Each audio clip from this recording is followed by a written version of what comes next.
The honourable member for Abbotsford. Well, Mr. Speaker, Halloween must be here, but it's a trick. There's no treat from this minister. She promised that her carbon tax will reduce emissions and leave Canadians better off. Canadians won't be tricked by an election gimmick. Canadians know that Liberals can't be trusted to keep their promises.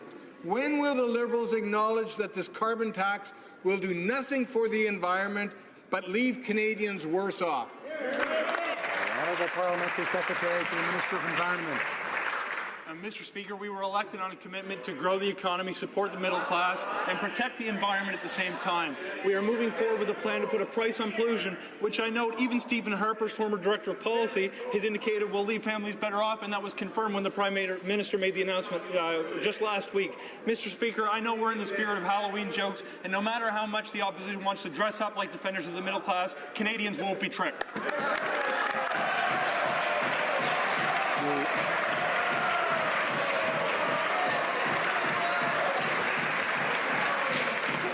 Honourable member for Abbotsford. Order. See, Mr. Speaker, more tricks from the Liberals. The Prime Minister has told Canadians that it's a good thing for gasoline prices to go up. He actually said that.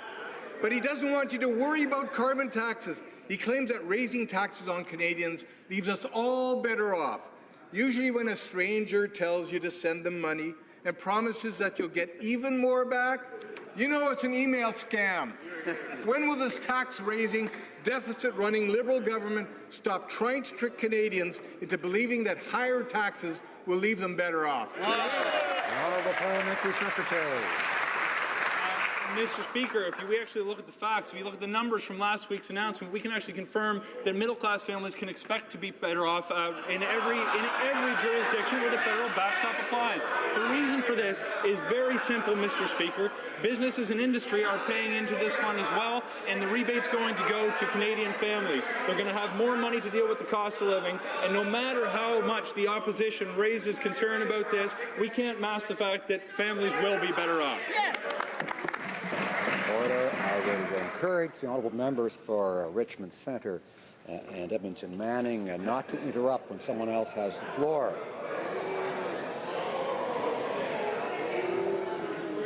The honourable member for Carleton.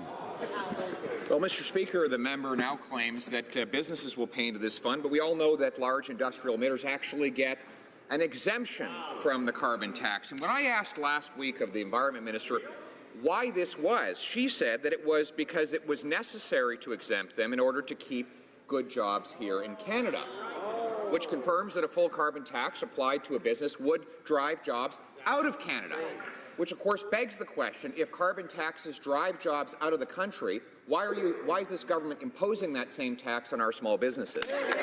Honourable Parliamentary Secretary.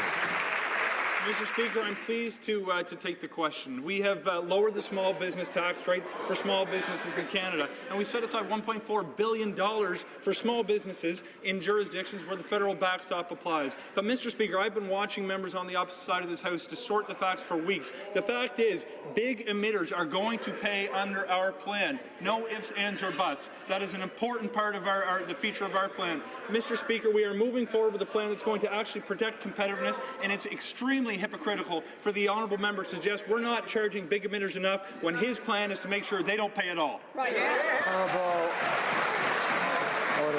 The honourable member for Carleton. Actually, their own documents show that large industrial emitters get a 90% exemption from this carbon tax. All we're asking for is that small businesses get exempt from the tax as well. So far, the government has not yet explained why the local corner store, a small construction company, a landscaper, or others of the thousands of companies that create the majority of jobs in this country have to pay taxes on their fuel when large industrial emitters get an exemption. So, why? The Honourable Parliamentary Secretary. Mr. Speaker, with respect to small businesses, we're taking an approach of seeing their tax burden actually come down on the whole, and we're also setting aside funds, $1.4 billion in jurisdiction where the federal backstop applies, to help small businesses reduce their cost of consumption by greening their operations and dealing with the day-to-day cost of business. When it comes to big industrial emitters in trade-exposed industries, to avoid having a mechanism like we've put in place, we could potentially have jobs leaves and we'll do nothing for emissions. The plan we're putting in place mirrors what we've seen in California, in Quebec, in Alberta, and the European Union, that allows economies to grow, jobs to stay in Canada, emission comes down. This is the responsible path forward, and it's time they get on board. The honourable member for Carleton. Well, now the admission is even more explicit. He said that if the large emitters had to pay the same carbon tax as everyone else, the jobs would leave the country and it would do nothing for emissions. That's exactly what we've been saying about the carbon tax all along. Will raise the cost of doing business here in environmentally friendly Canada and drive jobs to places with lower environmental standards. That would drive up pollution worldwide and unemployment here at home. When will the government listen to its own rhetoric on the carbon tax? The Honourable Parliamentary Secretary. Mr. Speaker, pleased to take the question. The justification he just put forward, the assumption under his question, is the explicit reason why there is an output-based pricing system. The point is to keep jobs in Canada so that emitters don't pollute elsewhere. Mr. Speaker, we're moving forward with a plan that's actually going to help improve our environmental record, help create jobs in Canada. So far, our plan is working, Mr. Speaker. We have seen the economy add over 500,000 jobs since the last election. Unemployment is at the lowest rate virtually since we started keeping statistics, and emissions are coming down. Mr. Speaker, no matter how much they cry foul, when they know this is the right path forward, we will not be disturbed. We will move forward with a response. The honourable member for Carleton.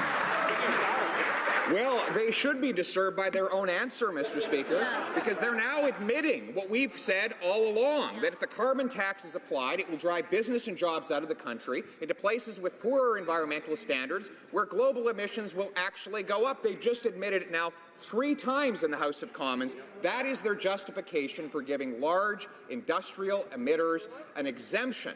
So, simple question, will they give the same exemption to our small business shop?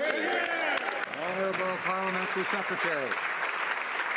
Mr. Speaker, I've now dealt with the same question a number of times in a row and given an explanation that I'm completely satisfied with. But, Mr. Speaker, despite the fact that he's had a number of faulty assumptions underlying the questions he's asked already, the thing that I haven't seen in any one of his questions was the suggestions that the Conservatives have any kind of a plan at all. For 10 years, they had no plan to deal with emissions, and they failed in the environment. For 10 years, they had no plan for the economy and saw the worst record of growth since the Great Depression. Mr. Speaker, where the Conservatives failed twice, we will succeed. We are moving forward with a plan that's helping grow the economy, protect the environment, and we know we're on the right track.